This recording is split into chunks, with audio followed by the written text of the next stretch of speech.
بسم اللہ الرحمن الرحیم۔ امیر المومنین سیدنا فاروق اعظم رضی اللہ عنہ تشریف فرما ہے، اپنے مصاحبین کو ایک دن فرمانے لگے، یہ جو میں عدل کر رہا ہوں یہ میرے خون میں شامل ہو چکا ہے، اور انشاءاللہ میری اولاد میں سے اللہ ایک ایسا فرد پیدا کرے گا جو میرے جانے کے بعد اس زمین کو عدل و انصاف سے بھر دے گا۔ تو مصاحبین پوچھنے لگے، امیر المومنین اس کی نشانی کیا ہو؟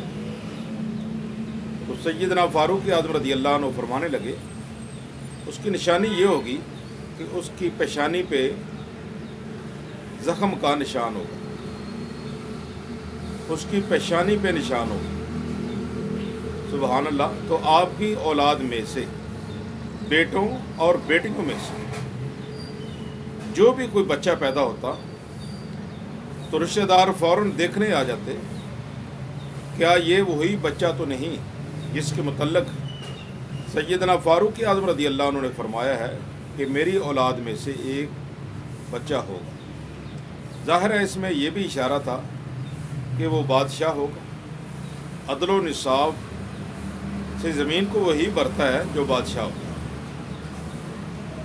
جس کے فیصلے مستحکم ہوتے ہیں، جو قرآن و حدیث کا عامل اور کالم اور عالم ہوتا ہے۔ تو سیدنا عمر بن عبدالعزیز رحمۃ اللہ علیہ آپ پیدا ہوئے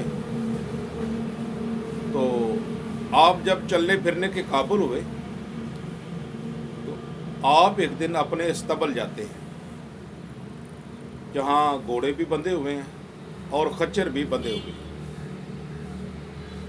تو آپ ایک خچر کے قریب جاتے ہیں اور وہ آپ کو دلتی مار دیتا ہے، اور وہ دلتی لگتی ہے آپ کی پیشانی پر، تو آپ گر جاتے ہیں۔ گھر والے آتے ہیں، اٹھا کے لے جاتے ہیں، بہت پریشان ہوتے ہیں۔ آپ کے والد گرامی کو پتہ چلتا ہے اور پیشانی پہ زخم کا پتہ چلتا ہے، وہ بہت خوش ہوتے ہیں، نعرہ تکبیر بلند کرتے ہیں، فرماتے ہیں تمہیں مبارک ہو، یہ فاروق اعظم رضی اللہ عنہ کا آج وہ فرمان پورا ہو گیا جو انہوں نے فرمایا تھا میری اولاد میں سے ہوگا۔ تو پیشانی پہ زخم ہوگا اور زمین کو عدل و انصاف سے بھر دے گا۔ بیٹے کو نہ صرف سینے سے لگایا بلکہ فرمایا میرا یہ بیٹا بادشاہ ہوگا۔